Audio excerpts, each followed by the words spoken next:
Radar Prever FM. Você por dentro de tudo. Radar. 12:01, uma ótima tarde para você que sintoniza o 100.9 da Prever FM. Uma ótima tarde para você que nos vê em vídeo pelo preverfm.com.br. Começamos mais uma edição do Radar. Música e conversa boa todos os dias, um bom bate-papo para você. E hoje o nosso convidado tem muita história para contar.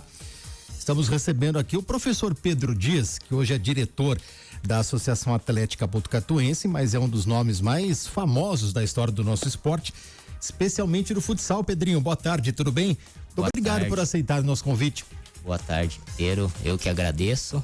Fazia tempo que eu não dou a entrevista, então... Você é acostumado antigamente, né? Antigamente era toda hora, assim, agora tá num sossego, não precisa mais de entrevista, que é mais difícil do que treinar time.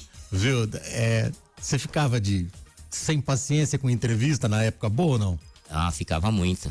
Era de ficar irritado, né? Porque normalmente as perguntas é as que deixam o técnico mais em dificuldade, né? Por isso que os técnicos não gostam muito da entrevista, porque o pessoal vai tocar naquilo que ele não quer falar. Então é difícil e a gente acaba criando esse sintoma. Você já vai para a entrevista pensando, nossa, eles vão perguntar disso, vão perguntar daquilo, então já acaba ficando a maioria dos técnicos ficam irritados quando atinge aquilo que ele não quer falar, né?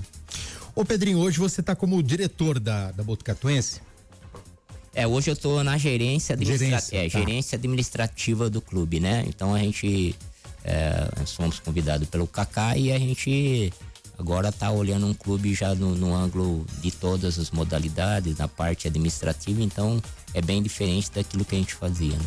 Quando você sai da tua sala, você passa no ginásio 2 lá, você vê a molecada treinando, você vê técnico treinando, você vê o Tilico lá que foi seu aluno durante muito tempo, você não tem vontade de dar uns pitacos ali? Eu evito. Porque... Mas dá vontade, né? Dá, é muito... Às vezes assim, às vezes eu brigo comigo mesmo. Tanto é que acho que o pessoal vê muito pouco eu no ginásio assistindo o jogo. Depois que eu parei, eu assisto muito poucos jogos de futsal mesmo, da associação mesmo estando lá, eu assisto muito pouco. Porque a gente tem uma visão de técnico, né? Uhum. E eu crio eu digo que eu não posso, de repente, estar na torcida e alguém fazer uma pergunta, eu vou dar uma resposta como técnico. E às vezes afeta o trabalho de quem tá lá dentro da quadra. Eu sei a dificuldade para conseguir estar na quadra e manter o time equilibrado e jogar. E sentado eu ainda não consegui sentar e ser o torcedor ali que pode xingar o juiz, brincar, se divertir. Mas aí eu sento e aí eu fico meio... Esses tempos eu fui assistir um jogo e falei, nossa, se eu fosse o técnico já tava ganhando de 4-0 esse jogo aí. Mas porque a gente tem a experiência de técnico, você olha o jogo e já entra na velocidade do jogo, né? Então a minha dificuldade que eu tenho, por isso que eu assisto muito poucos jogos, para que não crie, não gere ao técnico alguma dificuldade e para mim mesmo, né?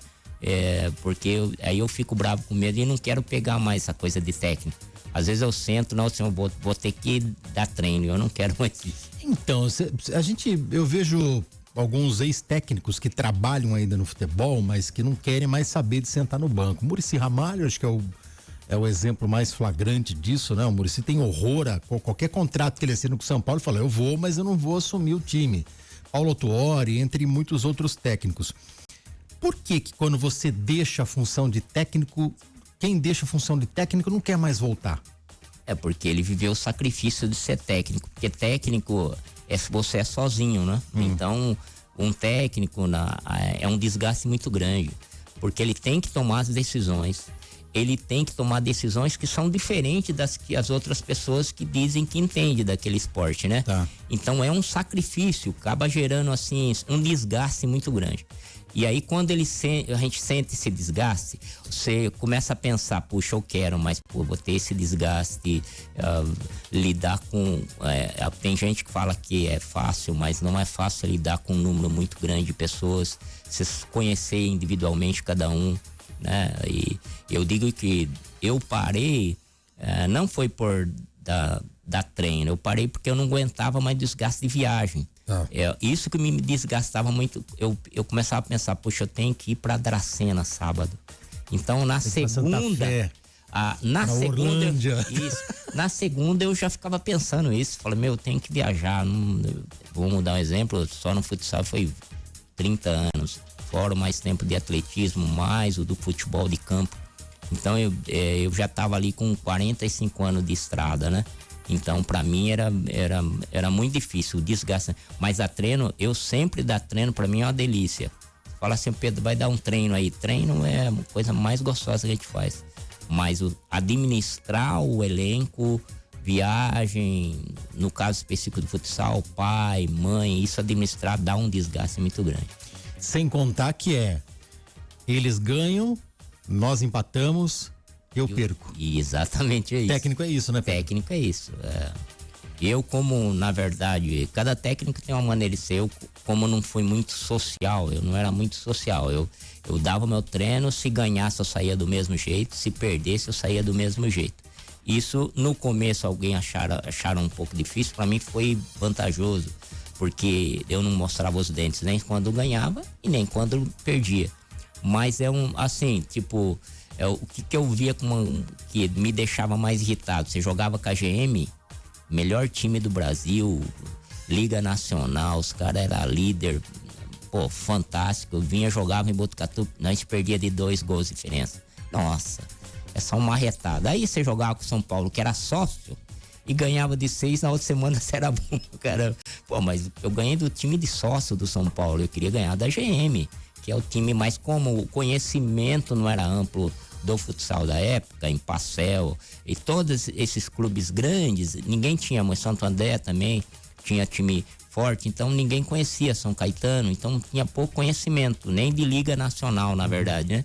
Então eu me lembro que eu fui jogar um jogo televisionado na Bandeirante, num domingo de manhã. Nós fomos jogar com a GM, com o PC era o técnico, o Vander Carioca, só tinha elite, só elite. E nós fomos com o time juvenil, acho que perdendo de 6-1. Foi na época que nós deixamos o jogo igual por muito tempo. E aí, poxa, uma enxurrada de crítica. Eu indo jogar com o time juvenil e jogando com o melhor time do Brasil. Essa diferença não é posto para todos, né? Então isso é somente pro técnico. Você tá vencendo, mas você errou perdeu uma, aí é o seu culpado. E os jogadores, que na verdade é a função do técnico também, proteger seus jogadores, né? De que eles não recebam pancada, e a pancada aí no técnico é normal, né? Sabe que você me fez lembrar de uma transmissão, eu não sei se foi esse jogo aí, agora eu não lembro se foi pela Band, se pela ESPN, foi contra a GM e teve num dos tempos, acho que, não sei se era o Ale Oliveira que estava comentando, isso já tem muito tempo já, e você passou alguma orientação pro time, e o comentarista entrou e falou assim, esse o Pedro Dias entende muito, eu faria exatamente a mesma coisa. Agora eu não tô lembrando o ano que foi, olha que eu sou bom de data, viu?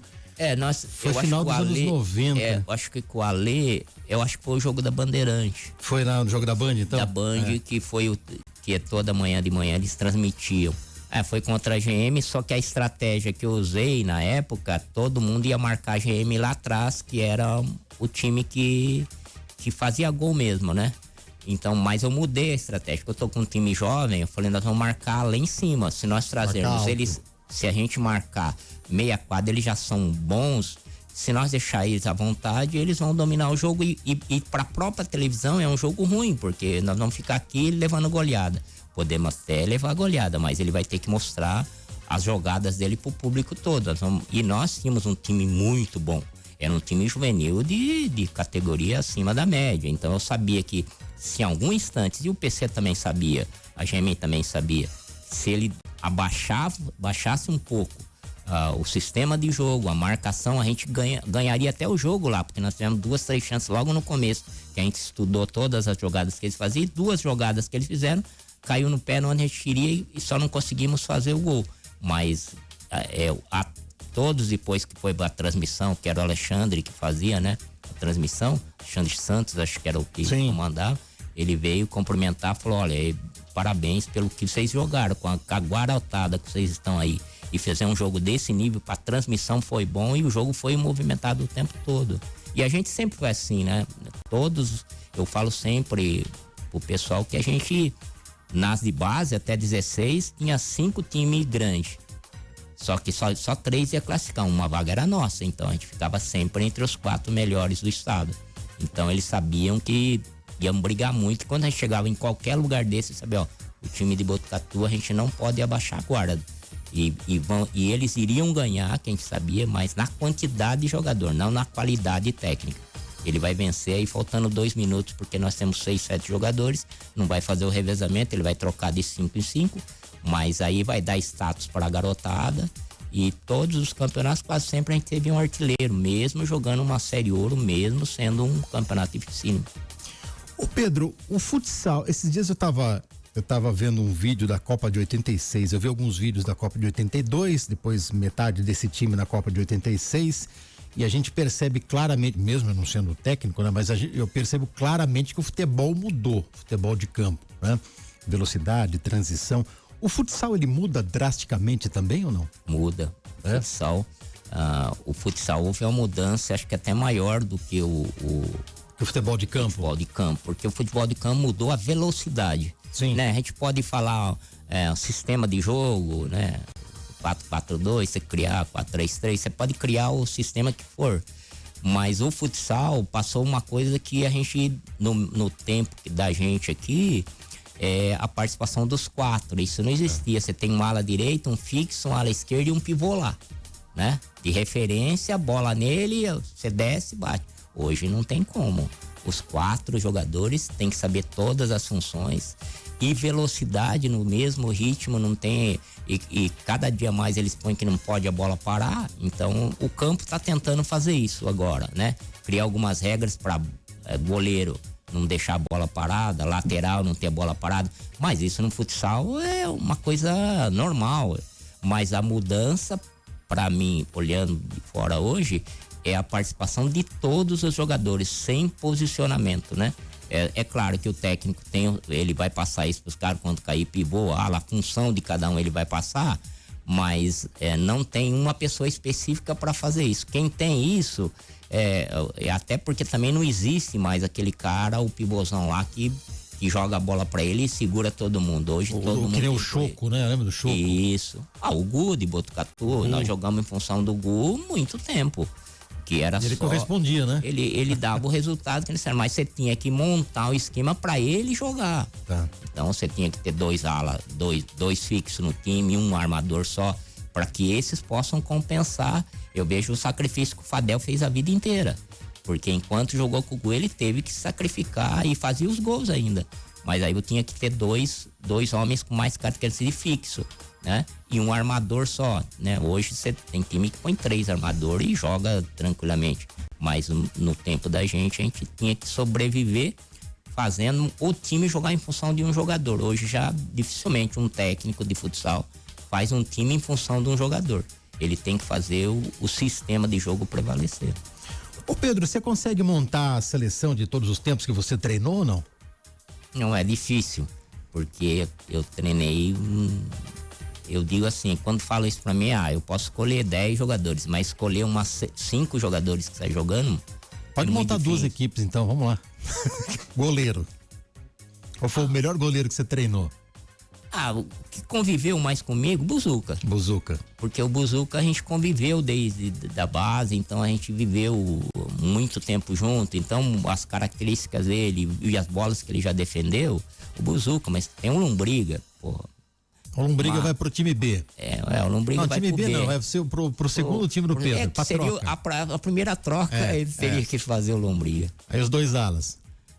Eu colocaria o Tostão, né? Que o Tostão é um ala clássico, né? Um ala que podia render o que precisasse.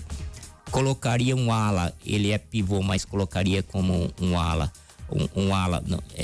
mesmo, o Grana, né? Que foi o capitão da Itália o tempo todo, então os 2 Ele jogou aqui? Ele era o nosso ala, quando nós somos campeão, ele é o que era um dos alas, né? Que jogava, então ele também tá nesse elite aí de 2 alas que vale a pena. Né? Aí tem o pivô do primeiro time. Então, eu ia tirar um pivô e jogar pra ala, porque não dá. Você, por exemplo, você falar pra mim, Leitão, o Leitão eu jogava, era no meu tempo, por exemplo, o o Gu, né? Você põe Gu e Buiú, pivô de referência lá. Aí chegou o Leitão. O Leitão mudou toda a característica de trabalho que a gente fazia, tanto é que a primeira vez eu tive um embate com o pai dele, porque o primeiro ele veio de São Paulo, com 14 anos aí jogar pra gente. O embate com o pai dele veio e falou, meu filho não gosta de ficar lá, pô, você vê que tá vindo aí, eu sei que você é um técnico que trabalha com pivô e tal, você vê, ele tem que ser referência. Eu falei, não tem como, ele é o melhor jogador que você tem. Ele é um jogador do futuro, ele sabe jogar ala, sabe jogar de ala esquerda, ala direita e pivô. Ele vai mudar a característica da associação e vai nos ajudar muito, porque agora entrou um pivô que faz todas as funções, e o Leitão fazia isso com claridade. Mas você põe aí, pô, o Buiú eu convivi muito, acho muitos dos títulos lá no começo, o Buiú, o Gera, Gera. E tem um que não, poucos viram ele jogar, mas pra mim foi um dos pivôs que, se desse seguido a carreira do futsal, Cezinha é, rapaz, fora o Cezinha. Nossa, forte, né? Alto. Não, e ele era ágil. O Cezinha, nós fizemos aqui o Rio São Paulo Minas do adulto. Eu lembro, lá no ginásio. Isso. Acabou o jogo. Todos os técnicos vieram. Falaram, meu, a gente quer contratar esse cara. Porque o Cezinha tem uma coisa que poucos jogam. Ele dava bicuda colocada. Eu falo pra ele, como é que você consegue isso? Eu vou jogar no ângulo esquerdo, no ângulo direito. Então ele poderia, se ele não gostasse tanto de vôlei, quando a gente ficava puxando ele do vôlei, o Cezinha também seria um dos pivôs, dos melhores pivôs. Então eu puxaria o Cezinha pro lado esquerdo e jogaria com esses 3 pivôs lá. Porque esses são acima da média. Fixo, você pode pegar um Ribeirão, que jogou com a gente muito tempo. Nossa, o Ribeirão na década de 90, né? O Ribeirão ajudou muito a gente nessa coisa de transição, de ficar na marcação, ajudando a marcação. Então, ele ajudou bastante a gente nesse ponto. Então, muita gente boa. Você pega o Xuxa. O Xuxa tá até hoje, um outro ala, o Xuxa. Em 2005 ele veio pra cá, né? Xuxa, seleção brasileira. Você fala assim, qual o time bom? Coloca os caras da seleção brasileira. Nando, da Itália, né? Capitão da Itália, Xuxa, seleção brasileira, Tostão, seleção brasileira, Tostão, o Leitão, seleção de Portugal. Então, todo esse grupo cumpriram o Gera, seleção brasileira e tudo mais. Então, só jogadores às vezes o pessoal falava, mas o time do Botucatu chegou a ter na seleção 4, 5 pessoas juntando. Então, era um time e quase todos eram de Botucatu. Quando não era de Botucatu, esqueci de Alexandre, Xande como pivô, Itália, tudo é fantástico. Você vai relembrando, eu teria que fazer um time em cada categoria da idade, cada um, para fazer um time, porque todos esses eram muito bons, quer dizer, e muitos foram para dar título, que no caso do Gu, que deu título para Botucatu, para a associação, veio desde a base, caminhando junto, e deu a primeira estrutura pra gente, como o Buiú fez na primeira fase dele. Poxa, esqueci de um cara, o Euler, seleção brasileira, puta, fixo, ala esquerda e pivô. Ele era meu pivô aqui e ganhamos um título jogando 4 jogos. O Euler era fora. Você vê, puxar na lembrança, já puxei 7 caras de seleção brasileira. Por que a gente não consegue mais produzir jogador assim? É o futsal como um todo, né? Não é só o Botucatu. Eu acho que o Botucatu sofreu essa transição aí, né? Eu digo que a associação, quando a associação deixou não é porque eu saí, mas a movimentação ficou diferente do que a gente pensava de futsal, né? Às vezes você abrir muito leque, de repente você não produz tanto, né? E é um clube também, então você tem alimentação de sócio, tem tudo isso, né? Então, mas eu acho que Botucatu produzir em todas as categorias. Hoje eu vejo lá os meninos lá, é a mesma coisa. É que assim, eu discordo um pouco, que hoje fala que não, a molecada é diferente, a molecada hoje gosta de videogame, às vezes eu contesto isso, porque eu vou no treino, eu vejo estão 15 treinando, 16 treinando, então eles também se dedicam, eles querem jogar o futsal, né? Mas eu acredito, por a gente ter saído das competições de federação, de tudo mais, você deixa de ter tantos jogadores. A visão da gente, que eu falo assim, né? Que a gente, naquela época, você podia ter, que você tinha uma elite de jogadores que era Eles faziam a beleza do futsal, né? Você pega a Vander na ala, tal, depois tem o Vander Carioca, né? Você pega um Falcão, né? Você pega todo aquele pessoal, aquela nata de pessoal, eles eram destaque e perdeu também o futsal a hora que perdeu a televisão de segunda-feira. Então você passou a não ter esses caras, porque a gente chegava às 7 horas na Sport TV segunda-feira. Corria pra TV ver jogo. Então você via os melhores jogadores de futsal. Eu vejo os jogadores de futsal jogando hoje no campo que se destacam. Estão cornetando a gente aqui. A gente esqueceu do Rubinho. Ih, meu Deus, o Rubinho dos mais talentosos que eu vi. Caraca, era difícil tomar o Rubinho fora de quadra também, não era? Não, pra mim o Rubinho não. O Rubinho, eu vou contar um segredo. Eu tirei o Rubinho de Botucatu. O Rubinho não queria sair de Botucatu. Lembra que ele foi embora de helicóptero? Não teve esse lance? O pessoal de Garça. De Garça, aí, eu tinha uma boa mesmo. O Rubinho, ele tinha o Sporting, queriam de Portugal, queria ele pro time dele. A Orlândia queria o time dele. Garça queria o time dele. Né? O dono da RC Garça veio aí conversar comigo e tal. E eu sempre fui claro com meus jogadores, ó, a associação tem um limite. Sim. Ela tem um limite, ela não passa de... O Rubinho entrou na safra, daqui eu não saio. Eu falei, Rubinho, você precisa, você tem família, tem tudo, ao nível financeiro que você tem. É a tua chance. A sua vida tá sendo jogada aí. Eu gostaria, e nós tínhamos jogos abertos aqui ainda. Falei, eu gostaria que você... jogou sem ele, né? Não, sem ele, sem Xuxa, sem ele, todos eles tiveram a proposta pra ir embora. Um pouco antes. Isso, aí eu falei pra eles, ó, pensa um pouco, eu poderia pensar só em mim na cidade, mas pensa em você também. Foi quando ele foi embora e subiu. Você vê, puta, esqueci do Rubinho que fala, hein? Porque o Rubinho também foi eu falo que era o número 13, que, pô, ele, quando ele chegou aqui, na verdade, assim, nós fomos jogar... Chegou em 2003 ou 2004? Nós fomos jogar em Garaçu do Tietê, foi jogos regionais. Jogava ele, Paulinho, era um time de Jaú fera.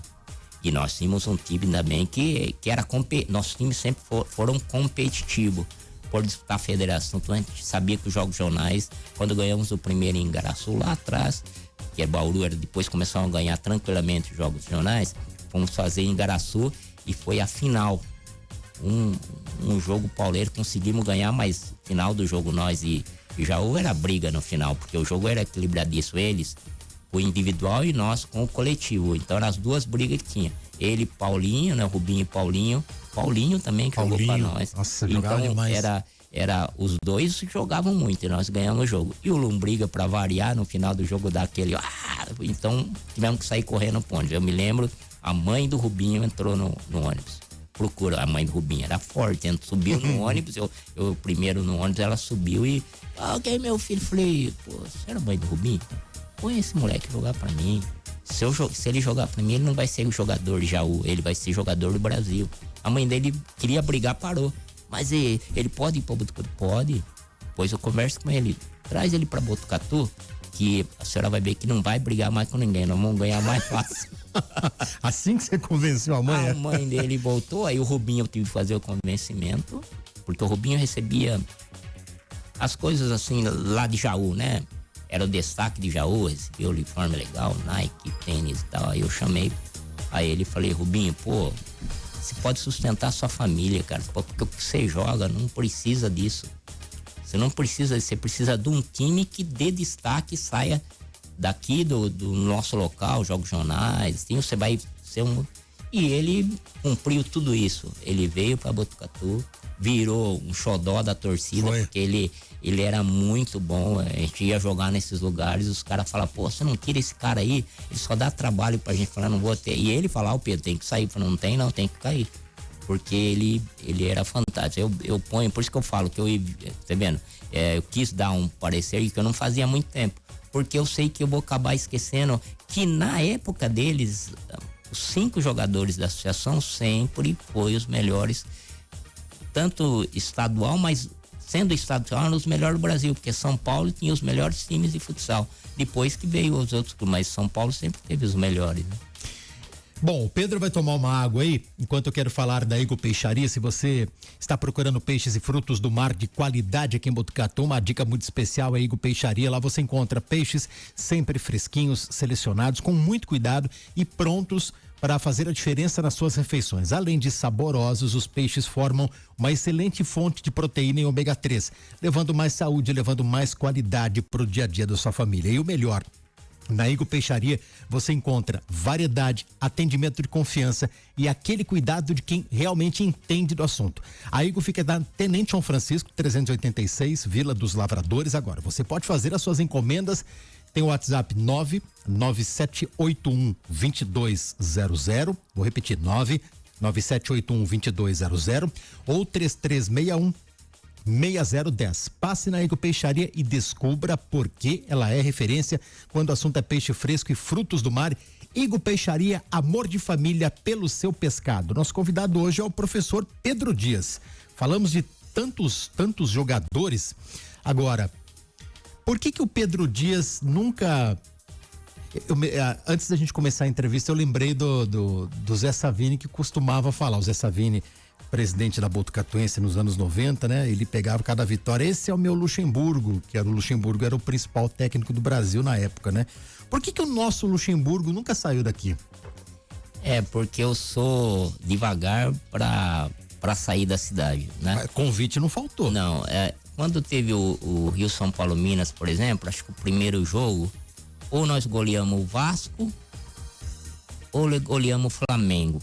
Um desses dois. E aí esses dois times ficaram abismados, porque como tinha a rivalidade do Rio, e um time chegou aqui e goleou o pessoal, eles queriam realmente levar esse técnico e o time pro Rio de Janeiro para golear, ou goleava o Vasco, ou goleava o Flamengo. Então eu tive o convite deles. Dos dois? Dos dois. Tive o convite do Atlético Mineiro, do Miltinho, né? Então nessa época nós fizemos o adulto, o Miltinho falou que eles tinham um projeto, né? Do Atlético Mineiro, para mim junto com o time levar esses meninos que ele gostaria de levar, ia ser auxiliar dele, ia ser o técnico do juvenil e auxiliar dele na Liga Nacional e participar. Fui convidado também de técnico da Seleção Paulista, também fui até para São Paulo, de outro clube, fiquei lá um pouquinho. E ali foi a minha desistência, porque eu saía eu moro, a gente chama ali Tanquinho, eu moro 800 metros, acho que não dá, da associação. Então vinha a pé, ia bem. Então em São Paulo eu tinha que sair de manhã, quantas vezes tinha que sair 6 horas para chegar no treino, 8 horas. Aí, eu, na verdade, quando assumi a área de técnico, eu já tinha uma certa idade, porque eu já tinha, jogado futebol de campo, associação, desde os 12 anos. Então eu ganhei futebol de campo. O pessoal nem sabe, né? Mas eu joguei pra categoria de base da associação em todos os times. O Nésio Ferro tinha o Lunar, aquela coisa toda. Então eu joguei pro Rodoviário, levamos pra associação. Então eu joguei dos 12 aos 18 futebol de campo e ganhamos tudo. Porque ele fazia a transição, jogava um ano pro Rodoviário, outro ano a gente jogava pra associação e ele andava com o time e a gente ganhou todos isso. Então eu fiz essa base, fiz isso. Daí o último ano de futebol fui pro Tanquinho, que a associação tinha parado, né? Tinha parado, e nós fomos campeão juvenil ainda por Botucatu, jogando pelo Tanquinho. E daí eu fiz a transição pro atletismo. Aí fiquei 10 anos no atletismo, fazendo seleção paulista, brasileiro, vice-campeão sul-americano, todos no atletismo. E aí quando eu fui fazer, eu já estava com uma certa idade. Por exemplo, com 24, eu fui convidado para ir pro atletismo para fazer que o pessoal lá de Prudente tinha um projeto de ter 4 velocistas. Eu tinha feito 10 e 4 no 100 metros. Então quando foi isso... Temporal em 10 e 4? E aí naquela época. Tinha 21 no 200, 47 no 400, então eles queriam fazer 4 velocistas para chegar na Olimpíada. E eles chegaram na Olimpíada depois que eles pegaram mais velocistas. Fiquei uma semana lá e vim embora. Falei, eu não quero, porque eu já estava terminando a faculdade de Educação Física. Então eu não era mais um jovem, né? Que pode falar, não, eu vou embora, mas eu já estava com 26 anos, 27 anos, então...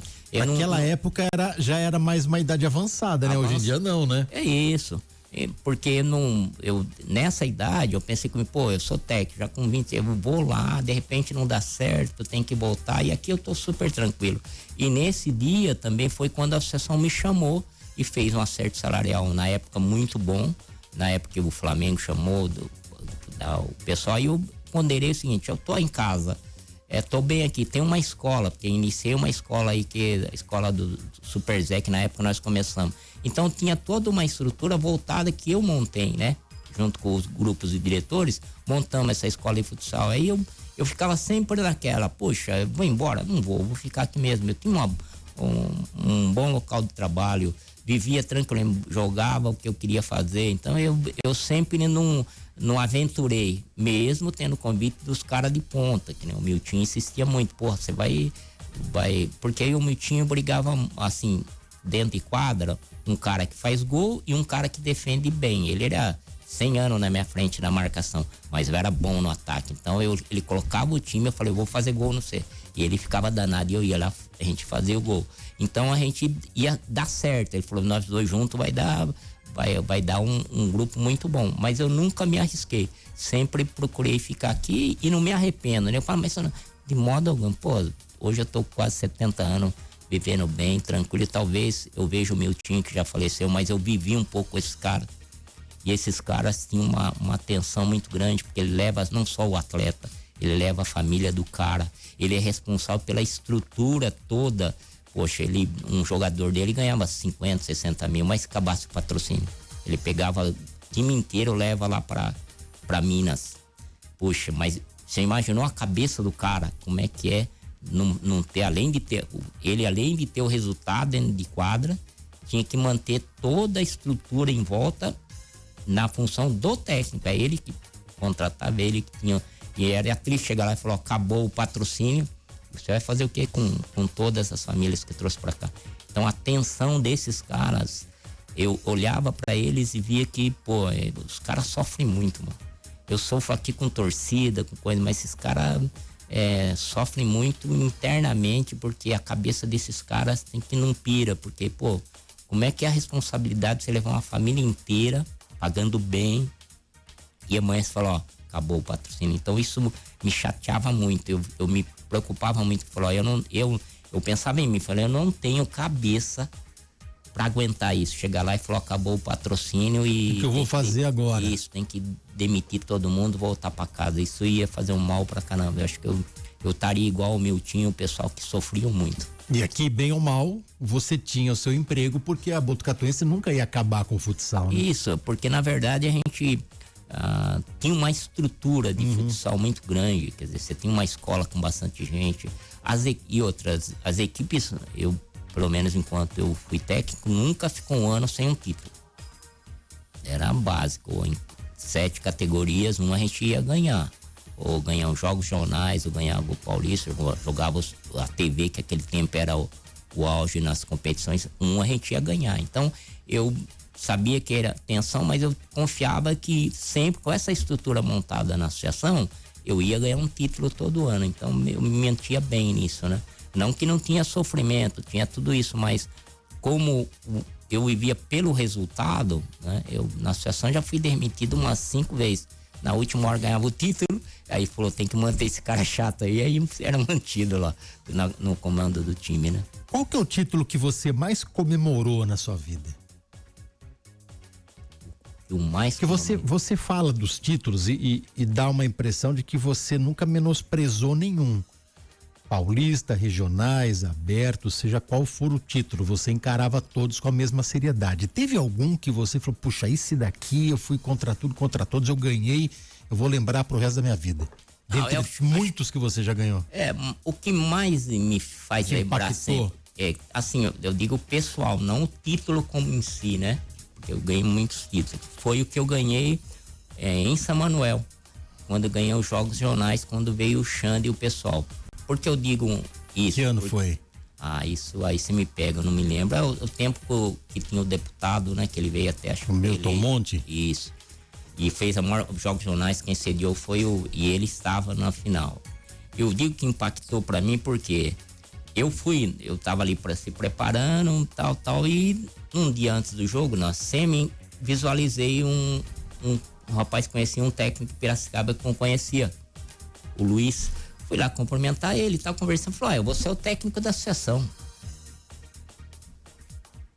Como? Não, eu vou assumir a associação. Falei, pô, tô demitido, mano. Você não sabia? Aí conversamos, sentamos, conversamos, e aquele dia eu voltei, eu me lembro pra Botucatu? Não, voltei pro alojamento, tá. né? Lá em São Manuel. Eu tinha montado um esquema e tal, voltei pro alojamento e fiquei ali pensando, porra, eu vou precisar ganhar essa merda.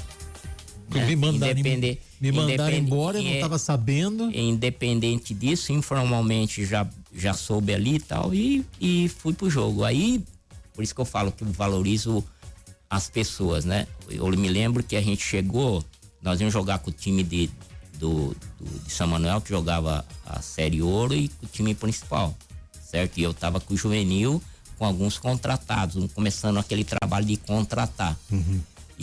E eu tinha um goleiro, o Lombriga, né, que era o goleiro reserva, o Marcelo titular, e o Xande, que era o grande destaque nosso de pivô.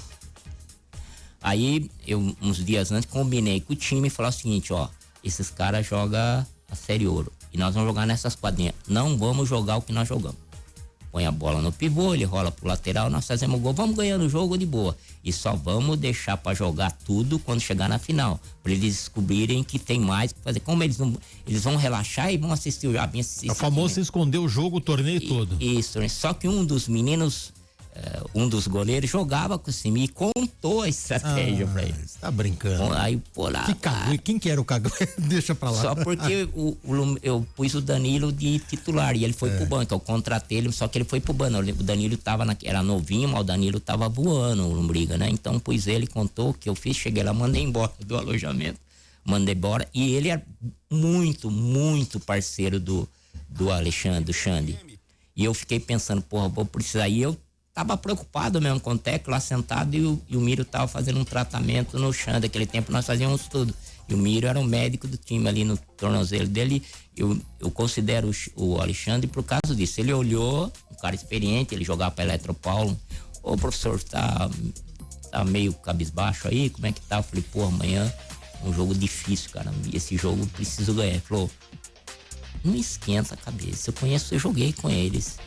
Eu vou botar 3, 4 gols. Nessa quadrinha, pode ficar tranquilo. E o cara matou a pau no outro dia. Ganhamos. Eu lembro que o deputado tava lá, aquela festa, ele arrebentou o jogo. Fomos campeões dos jogos. Aí imaginei, bom, segunda-feira, voltei, não era mais demitido isso. Aí, mano, Pedro. Emprego mantido. Nem a diretoria do clube sabia dessa mudança, era mesmo interno do departamento, né? Ali. Então, quando eu voltei, eu falei, agora eu tô tranquilo, mas eu posso sair campeão. Já é uma outra, eu tava iniciando uma fase mesmo que a gente tinha.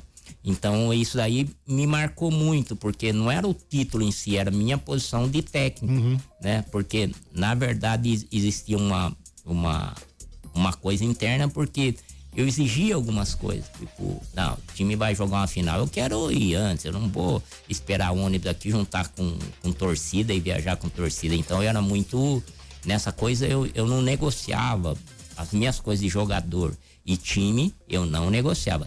Tanto isso eu tô contando pra você, ninguém sabe. E nunca joguei isso pros jogadores. Pô, a coisa tá difícil, se eu não ganhar, pô, a coisa complica de modo algum. Os jogadores, pelo contrário, os jogadores meus, os caras falavam, às vezes eu brincava assim, eles não entendiam, mas era uma estrutura que eu tinha montado. O cara falou, pô, aquele cara ali, mas era o melhor jogador de futsal. Aí eles deviam falar, pô, o professor aí nem conhece o melhor jogador, porque eu queria deixá-los relaxados, que independe se vai jogar com o melhor jogador. Eu nunca fui um técnico de dar palestra em cima do outro time. Eu valorizava o que nós tínhamos, nós treinávamos pra caramba, a gente treina aí 2, 3 horas. Os exercícios que eu dou, ninguém me ensinou, eu construí, então eu sabia que dava resultado no começo, pela minha maneira de ser, os jogadores às vezes, mas quando eles faziam o gol dentro daquilo que eu fazia, a gente ganhava a confiança do jogador. Então a gente tinha essa maneira de ser, quer dizer, era duro, a turma fala, você é bravo, não, era exigente. Eles sabem disso, todos que treinavam, todo treino era um jogo para mim. Eu sempre pensei assim, meu treino é um jogo. Eu vejo aí o pessoal às vezes detendo, naquele tempo já tinha celular, eu nunca parei um treino pra ouvir, atender um celular. Nunca sentei na quadra, com uma cadeira e sentou, desde a escolinha. Meu negócio é em pé e vamos treinar, porque eu não vou exigir de vocês o que eu não treinei. Quando pegar um time aí que faça gol, eu não brigava. Saía xingando o jogador. De modo algum, porque aquilo lá eu não enxerguei. Eu não enxerguei aquilo, por isso é o gol. Se eu tivesse enxergado, eu ia dar no treino. E no treino eles iam estar prontos para receber isso. Então, eu me lembro quando agora esses tempos eles... Tá bom, eles estão entrando na Série Ouro agora, voltaram... E a gente sente que os pais ficam bravos e tal. Um dia eu falei pra mãe, sabe quanto eu perdi primeira vez que eu perdi? De 22-0 quando entramos na Série Ouro. Você sabe o que é isso? Dava tempo de fazer tudo isso de gol? Entendeu? Então aí a turma na volta, puta que vergonha, eu falei, o ano que vem nós já encostamos e no outro ano nós vamos mandar nessa merda aí. Pode confiar, molecada. Perdemos de 22 porque nós estamos aprendendo. Eu olhei isso daí hoje e não sabia que isso era futsal.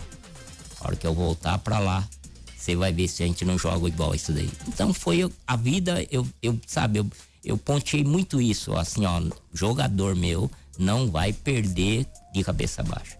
O cara pra ganhar da gente vai ter que sangrar, mesmo os melhores times, né? A gente foi pra jogos abertos, jornais, mas perdíamos no último instante, que os caras falavam assim, o Ferretti um dia jogando em Araçatu, falou, ó, não abre, não vamos pra cima, não abre marcação que a gente perde pra esses caras. Isso me bastava.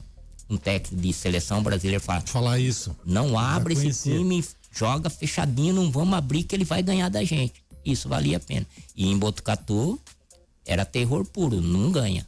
Vai ter que jogar muito pra ganhar. Aqui em casa, dificilmente o cara pontuou 2 vitórias seguidas aqui. Ainda mais no alçapão que a gente tinha lá, né? Nossa, aquilo era demais. Aquilo era gostoso. Rápido break, daqui a pouco a gente volta com mais Radar aqui na Prever FM. 12:46, voltamos com o Radar, música e conversa boa, todos os dias um bom bate-papo para você que está acompanhando aqui pelo 100.9, conversando hoje com o professor Pedro Dias. Pedrinho, já chegaram para você e pediram para escolher Manuel Tobias ou Falcão? Como jogador, não como acrobata. Manuel Tobias. Na lata, sim? Tranquilo. Foi mais jogador que o Falcão, é?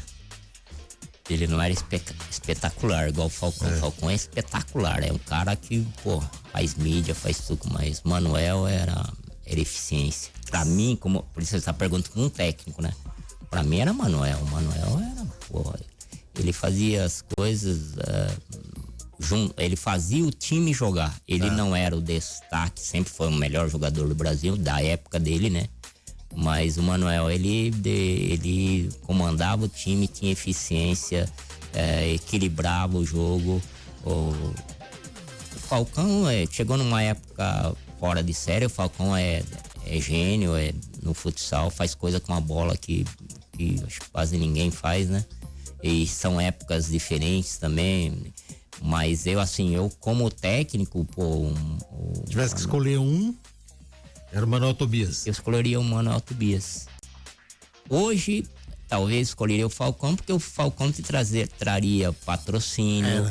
Hoje, na mídia de hoje, é evidente que o Falcão seria o cara, porque hoje ele vai trazer patrocínio, ele vai fazer o time ser gigante, e ele tá até agora mandando nisso.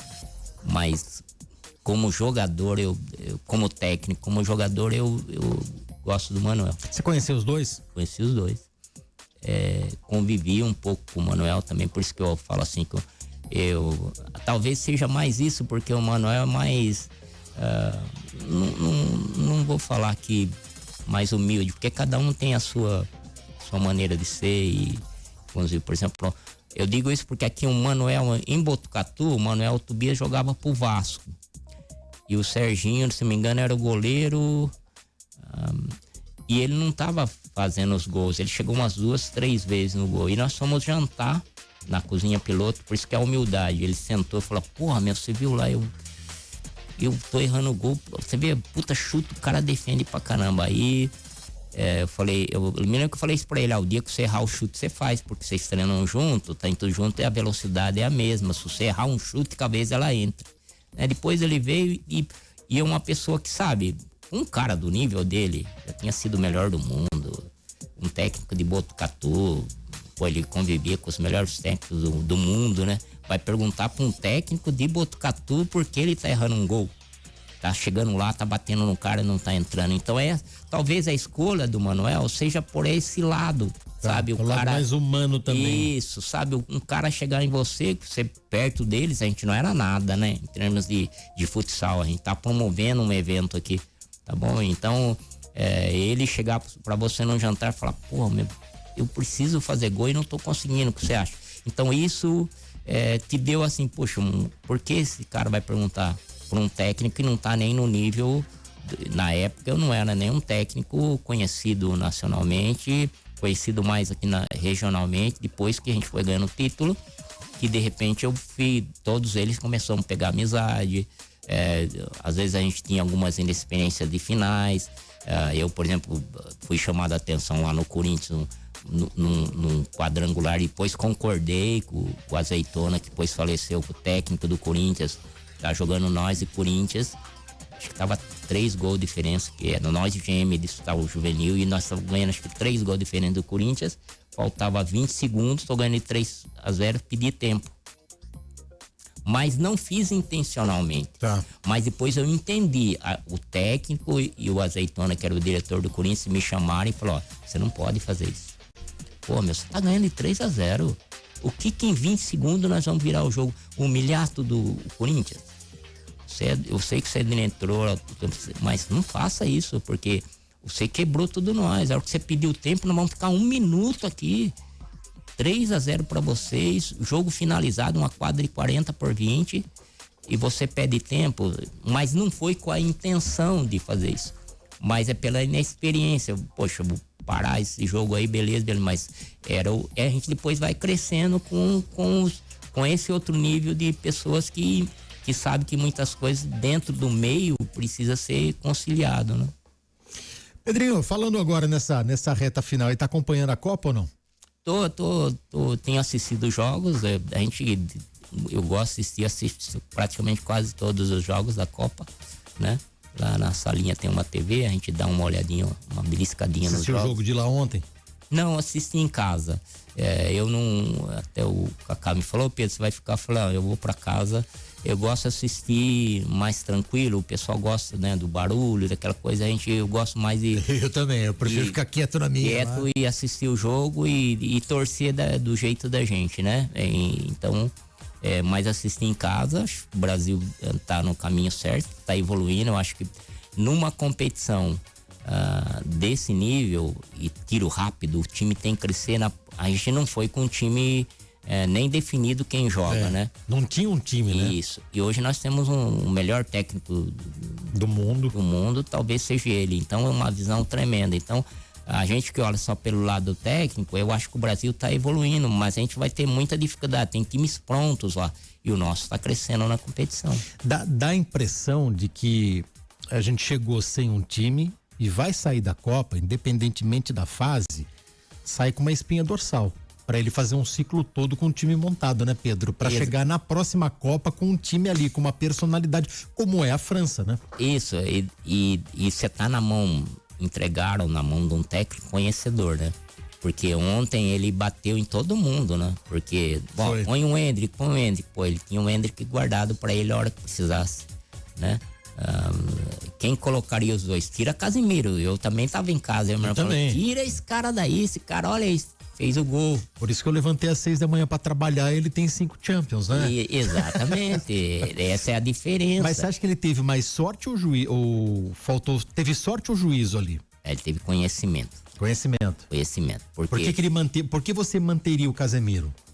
Então, mas aí que eu falo, por ele conhecer o Casemiro e o cara de confiança dele, porque a hora que ele adianta, vamos dar um exemplo, ele machucou o Paquetá.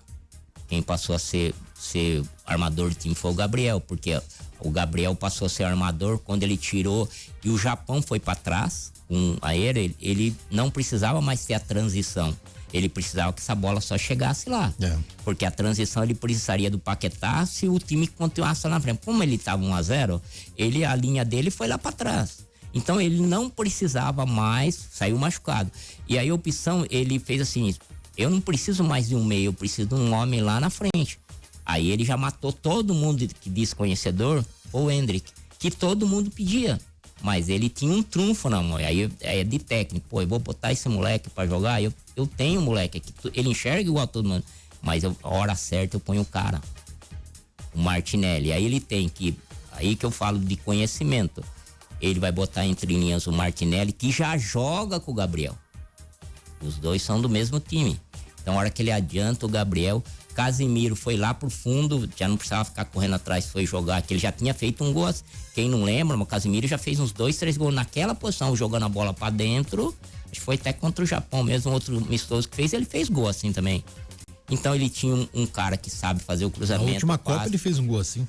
Entendeu? Então é a confiança técnico e atleta. Se você falasse pra mim, pô, não colocaria o Martinelli e não faria o cara, tiraria o Casemiro. Né? A gente tá pedindo o Danilo, que é de velocidade, mas ele usou as peças que ele tinha porque o técnico tá o dia a dia, né? Ele tem na cabeça, porque a gente, assim, falando como técnico, a gente tem na cabeça da gente quem é os caras.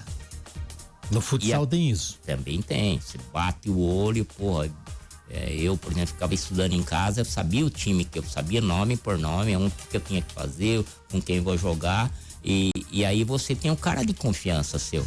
Que aqui esse cara, você fala, pô, eu sei que ali, a hora que a coisa apertar, ele faz o gol, ou se apertar, o cara vai lá e encara o jogo, né? Eu nunca gostei de jogador bonzinho lá atrás, o cara tem que encarar o jogo.